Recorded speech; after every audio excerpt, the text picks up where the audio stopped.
Salut, c'est Pauline du compte Noir sur les pages où on va parler d'écriture et de lecture. Et aujourd'hui, on se retrouve pour parler lecture et notamment pour parler de pile à lire trimestrielle parce que j'ai à vous présenter quelques livres qui sont ici. On va parler d'à peu près tout ça et il y en a encore quelques-uns au format numérique. Donc on va commencer tout de suite. Donc il n'y a pas d'ordre particulier pour cette présentation de pile à lire trimestrielle, mais en tout cas cette pile à lire va se déployer, je l'espère, sur les mois d'avril, mai et juin. Donc il faut aussi que je pense à mes lectures estivales et c'est aussi pour ça que j'ai mis un petit haut jaune aujourd'hui pour dire de ramener un petit peu le soleil. Parce que là c'est la tempête et si vous entendez de temps en temps des petits coups de vent, c'est tout à fait normal. On va commencer tout de suite cette pile à lire qui va être un petit peu énorme. Je me suis quand même prévu pas mal de livres et beaucoup plus que pour le premier trimestre où j'en avais déjà prévu pas mal et finalement j'en ai lu 5. Et sur cette pile à lire, je crois que j'en ai lu 3 ou 4. Donc là, ma pile à lire est assez longue. J'ai mis un petit peu de tout. J'ai mis du YA, donc du young adulte, et j'ai mis de l'adulte, de l'historique, un petit peu de fantasy, j'ai mis du contemporain, bref. Il y a un petit peu de tout, et comme ça, je vais pouvoir peut-être un petit peu plus piocher selon mes envies. Et donc, on commence tout de suite cette pile à lire avec un livre que j'ai déjà commencé, parce que je l'ai commencé il y a 2 jours. J'ai lu 160 pages, donc je suis arrivée au milieu, à peu près au milieu. Et donc c'est « Et ils meurent tous les deux à la fin » d'Adam Silvera, publié dans la collection R. Et c'est un young adulte qui a une petite touche de fantastique parce qu'il y a une application dans ce monde contemporain qui s'appelle Deathcast. Et c'est une application qui prédit le jour de votre mort et qui vous appelle le jour où vous allez mourir, mais qui ne vous dit pas dans quelles circonstances. Et donc, il vous invite à profiter de votre dernière journée.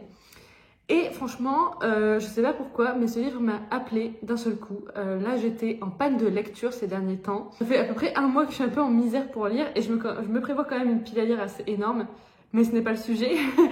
Là, j'ai été attirée par ce livre et bon, j'avais envie de le lire tout le temps. Et franchement, c'est vraiment une bonne histoire. Il y a des problématiques, des sujets, des réflexions qui sont très justes, je trouve. Et franchement, ça me parle assez. Je dois avouer que j'avais un petit peu peur que ce soit un peu sombre comme thématique, même si ça reste du young adulte. Et finalement, ça a l'air plutôt bien traité. Et s'il y a juste un petit bémol, c'est peut-être la traduction, parce qu'il y a des formulations que je trouve qui ne sont pas naturelles. Et il y a aussi quelques petites fautes de frappe dans ce livre. Mais ce n'est pas le sujet parce que je ne suis pas en train de faire une review en fait. Je suis en train de faire une pile à lire. Donc voilà, dans ce livre, on va suivre 2 personnages principaux, Matteo et Rufus, qui sont de parfaits inconnus et qui vont tous les deux recevoir un appel de Deathcast le 5 septembre. Et ils vont devoir essayer de profiter de leur dernière journée, faire leurs adieux et essayer de vivre une journée mémorable et une journée de fou avant de mourir, bien qu'ils ne sachent pas à quelle heure ils vont mourir. C'est hyper intriguant. J'avoue que j'aime beaucoup ma lecture. Et je vais continuer sur cette lancée. J'aimerais bien terminer avant la fin de la semaine. Et au moment où on tourne cette vidéo, on est jeudi. Donc, écoutez, je vous le dirai dans la barre d'infos si j'ai terminé. On passe au 2e livre de cette pile à lire et c'est un livre numérique que j'ai téléchargé sur ma liseuse. Donc la 2e lecture que j'aimerais faire ce trimestre-ci, c'est le tome 1 de la série de livres / série Netflix qui s'appelle Qui ment de Karen M. McManus, édité aux éditions Nathan. Donc là on est plutôt sur un thriller adolescent si je me souviens bien de ce que j'ai vu. Et donc, pour le résumer, je vais vous lire ce qui est sur mon écran juste ici, bien que j'ai vu la série et que je sais de quoi ça parle. Je suis assez intriguée de lire ce livre. En fait, j'ai beaucoup envie de young adulte en ce moment. Et je pense que ce livre peut vraiment me plaire, vu que la série m'a plu. J'ai envie de trouver cette légèreté qu'il y a dans le young adulte. Je dis que ça peut peut-être me remettre un peu en route dans la lecture, donc pourquoi pas. Donc ici, le résumé, c'est qu'il y a un groupe de 5 lycéens et il y a un mort dans ce groupe. Dans ces 4 suspects, on a Bronwyn qui est décrite comme l'intello du groupe, qui est à fond dans ses études. On a Cooper qui est le sportif du groupe. On a Nate, le délinquant. Adi, la reine de beauté, et Simon, le gossip boy, qui se retrouvent tous en retenue un après-midi. Alors, le résumé, on sent qu'on est dans un young adulte américain avec pas mal de clichés dedans. Dans la série, on en a pas mal aussi, mais je crois que c'est ça qui fait que j'aime peut-être bien les young adultes, je ne sais pas. Et donc, malheureusement, le gossip boy ne va pas s'en sortir indemne. Il va ne jamais sortir de cette salle en fait, il va mourir. Et donc, les enquêteurs sont sûrs que la mort n'est pas accidentelle et qu'il y en a un des 4 restants qui est coupable. Sauf que on va se rendre compte que eh bien, le gossip boy, donc Simon, en fait, a écrit un article sur eux et il a révélé des choses sur eux. Donc forcément, c'est les principaux suspects. Mais ils sont prêts à aller... Enfin, jusqu'où sont-ils prêts à aller pour se protéger leurs secrets et aussi essayer de se comprendre et de se liguer les uns les autres ou faire équipe. Voilà, j'avais adoré la série, j'avais regardé les 2 saisons et je me dis qu'un livre, ça peut le faire aussi. Donc le 3e livre que j'aimerais bien lire entre le mois d'avril et le mois de juin, c'est un livre auto-édité par ma copine d'Instagram Wendy Lonis. Et son livre, c'est Le prix des Tours Eiffel, que je me suis pris au format e-book quand elle a fait sa campagne de vente gratuite. Et donc, j'en ai profité pour prendre son livre et pour le découvrir. Et donc, j'avoue que l'histoire m'attire beaucoup parce que c'est l'histoire d'un petit toutou. Et franchement, ça a l'air trop bien. Et en plus, le message est super. Et notamment, bien ce que fait Wendy avec son livre est génial. Elle soutient une association de chiens guides d'aveugles. Donc, si vous voulez aller la soutenir, n'hésitez pas. Voilà. Et donc, moi, j'ai pris son livre pour découvrir son histoire. Et le petit résumé, je vais vous le lire tout de suite. Donc, depuis son accident, Malo vit reclus dans une ferme familiale en compagnie de son chien d'assistance qui s'appelle Junior. Sa tante l'invite à passer un moment chez elle à Paris et ses parents le poussent à accepter la proposition, sauf que quand il arrive à Paris, il y a un drame, le jour où Junior disparaît. Malo est prêt à tout pour retrouver son chien et il va s'entourer d'un groupe d'étudiants pour retrouver le chien, retrouver Junior. Et donc ils vont s'engager tous ensemble à travers Paris dans une quête pleine de défis. Et la semaine qui les attend s'annonce très mouvementée. Et à l'issue, il reste une question, est-ce qu'ils vont réussir à retrouver le chien ? J'espère que oui. En tout cas, le livre a l'air très doux, très beau, avec de très belles morales et de très belles réflexions. Donc j'ai hâte de lire ce livre qui s'annonce assez léger, mais en même temps très émouvant. Continue cette pile à lire avec Our Dark Duet de Lily Schwab qui est publié aux éditions Lumen. Ici, c'est le tome 2 de la série Monsters of Verity. Donc c'est une duologie ici et donc c'est le 2e tome. J'avais lu le 1er tome l'année dernière qui était... C'était quoi le titre? Our Last Song? Je crois que c'était ça, je ne sais plus. Donc ici, on est sur l'histoire de 2 personnages. L'une ici s'appelle Kate Harker et c'est une jeune fille qui n'a pas peur des monstres. Et August Flynn, lui, est un monstre qui ne pourra jamais devenir humain mais qui déteste pour autant sa nature de monstre. Et dans cet univers ici de Lily Schwab, toutes les atrocités, tous les meurtres, etc. Se transforment en monstres et il y a des groupes de personnages qui essaient de chasser ces monstres. Sauf qu'il y a une guerre qui fait rage entre les ténèbres et le monde des hommes, le monde des humains. Dans le tome 1, on suit Kate et Auguste qui font face à leur propre famille et qui font face aussi à des secrets qui se révèlent ou qui se cachent et qui les amènent à risquer leur vie pour survivre. Et donc ici, on se retrouve dans le tome 2. J'espère qu'il y aura à peu près la même vibe que dans le tome 1 parce que j'avais beaucoup aimé de mémoire. Je ne peux pas tellement en dire plus parce que j'ai peur de vous spoiler. Donc on va découvrir tout ça et il a l'air quand même assez épais ce livre. Donc je ne sais pas si je vais le lire tout de suite, mais en tout cas il fait partie de la pile à lire. Et on continue avec La Voix de la Vengeance de Sacha Morage qui est publié aux éditions Plume Blanche. Et ici on est sur une dark fantasy, je ne pense pas me tromper en disant ça, qui suit l'histoire de Vael qui est ici. Et Vael a tout perdu, son frère égorgé sous ses yeux. et ensuite son futur puisqu'elle est traquée par le puissant bureau pour l'usage illégal de sa voix. Déjà, rien que ça, c'est incroyable. Je trouve ça génial. Il ne lui reste qu'une seule chose, la vengeance, et elle se le promet, elle tuera Yervin, le membre du bureau responsable du meurtre de son frère, et quel qu'en soit le prix. Donc peu importe les conséquences, et j'adore ce genre d'histoire. Son obsession pour Yervin l'entraîne de plus en plus loin, dans des sacrifices de plus en plus sanglants, et dans des ténèbres de plus en plus obscures, jusqu'au point de non-retour. J'ai énormément hâte de découvrir ce roman, c'est un one-shot, je le vois absolument partout sur Instagram. D'ailleurs été vendu à plus de 1000 exemplaires je crois, donc c'est quand même un sacré succès. Alors pour la précommande il y avait une mise en vente d'overlay, donc c'est des illustrations comme celle-ci qui peuvent se retirer du livre, voilà.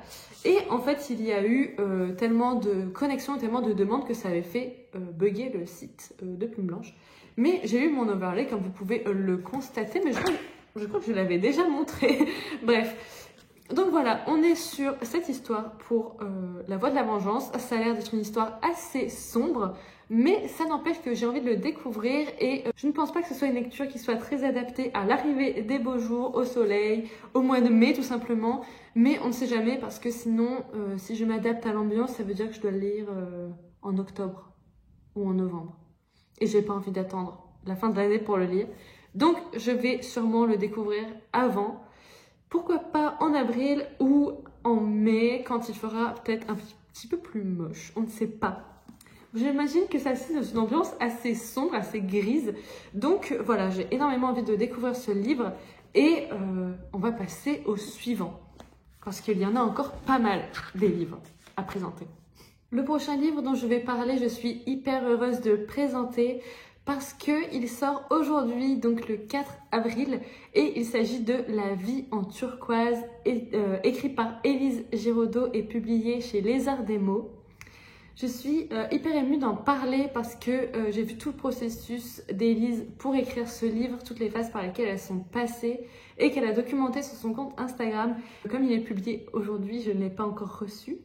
Mais je suis assez émue d'en parler. Ici, Élise nous raconte eh bien, l'histoire de sa sœur, Louise, qui est décédée l'année dernière d'un cancer des ovaires. Et dans ce livre, elle nous raconte le parcours de deux sœurs qui font face à cette annonce et qui, eh bien, malgré tout, essaient de continuer à l'accepter, à vivre avec, confronter, y faire face.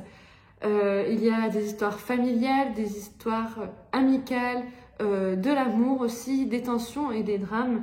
Et en fait, elle a surtout écrit ce livre pour eh bien, rendre sa sœur immortelle et faire en sorte qu'elle devienne une héroïne de papier. Elle dit plusieurs fois ce terme sur son compte et je trouve ça très vrai et très joli. Dans ce livre, eh bien, Élise nous raconte l'histoire de ses deux sœurs, mais aussi de toutes les vérités qui peuvent être cachées ou tues du monde médical et aussi de tout ce qui va être relatif au cancer. Et je trouve ça génial en fait que Élise ouvre la parole sur ces sujets. Je ne sais pas tellement quoi dire de plus. J'attends vraiment de pouvoir lire ce livre parce que je pense que ça va être un énorme coup de cœur, qu'il va être aussi déchirant mais qu'il va aussi être beau. Et j'ai aussi envie de participer à la mémoire de Louise, donc c'est pour ça que je me le suis procuré et que j'ai hâte de le lire. Le prochain livre dont je vais parler, c'est un livre que je compte lire au mois de juin parce qu'il n'est pas encore sorti dans tous les cas. Il s'agit de la prochaine parution de Clara Hérault qui s'intitule Les coquillages ne s'ouvrent qu'en été et qui va être publié aux éditions Hachette. Et donc comme je n'ai pas encore le livre sous les yeux, mais que la couverture est sortie, je vous propose de la découvrir juste ici et je vous lis le résumé. Comme chaque année, Léna et Phoebe passent les vacances d'été sur la côte basque. Léna ne rêve que de surf et de faire la fête sur la plage, tandis que Phoebe peine à reprendre son souffle après une première année de fac compliquée. Les deux sœurs ne se parlent presque plus et leur famille est au bord de l'implosion. Mais cet été, il y a Iliana, cette fille qui bouleverse toutes les certitudes de Léna. Il y a aussi Isaac, le premier amour de Phoebe, à qui elle a brisé le cœur l'été dernier. Il y a surtout ces choses que les deux sœurs ne se sont jamais dites. Et j'adore le fait que ce soit une histoire déjà estivale, qui se passe en vacances, dans un environnement connu, on va dire, et surtout le fait que ce soit l'histoire de deux sœurs, parce que souvent je lis des histoires d'amitié, mais très rarement des histoires de sœurs. Le fait qu'il y ait aussi des histoires d'amour et des histoires de sœurs, je trouve ça incroyable. Et surtout que j'avais adoré le dernier livre de Clara Hérault, donc L'effet boule de neige. Là, on la retrouve avec de l'écriture de l'été. Pour le mois de juin, ça va être parfait. Donc, j'ai très hâte de pouvoir me l'acheter. Mais il ne sort que dans 2 mois. La couverture est magnifique. J'espère que vous allez le lire aussi. Pour rester dans l'ambiance estivale, etc. Enfin, j'espère que ça va se passer en été, mais moi je me dis que oui, vu que la couverture est jaune. Et donc, je vais lire le dernier livre de la chronique des Bridgerton parce que j'ai lu le tome 7 l'année dernière. Et l'année dernière, je n'ai lu qu'un seul tome, je crois, et c'est le 7e que j'avais lu, donc avec Hyacinthe, qui, pour être honnête, ne m'a pas beaucoup marqué. Je me rappelle plus de l'histoire, en fait, à vrai dire. Même si je l'ai lu, hein, il y a des petits trucs là. Mais bon, écoutez, j'espère que le prochain livre, le dernier tome des Bridgerton, va me marquer un petit peu plus. Même s'il ne me donne pas énormément envie, j'ai envie de terminer la saga. Donc il s'agit de Grégory, qui est le Benjamin des Bridgerton et qui, contrairement à ses frères et sœurs, a vraiment envie de connaître un jour le grand amour. Et donc il croit l'avoir trouvé en la personne de Lady Hermione Watson. Mais le cœur de Hermione est déjà pris, malheureusement. Et donc, il va accepter l'aide de son amie Lucinda Abertani, la meilleure amie d'Hermione, pour parvenir à ses fins. Donc, je ne sais pas ce que ça va donner. Écoutez, en général, les Bridgerton, j'aime quand même beaucoup l'humour et comment sont traités les personnages. Je trouve qu'ils ressortent vraiment très bien à chaque fois. Et il y a des tomes qui ne m'ont pas du tout marqué, comme celui d'Hyacinthe ou celui d'Héloïse, par exemple. Et en général, les quelques derniers, là, je les ai pas trop appréciés, on va dire. Mais j'avais beaucoup aimé le tome sur Bénédicte, donc c'est le tome 2.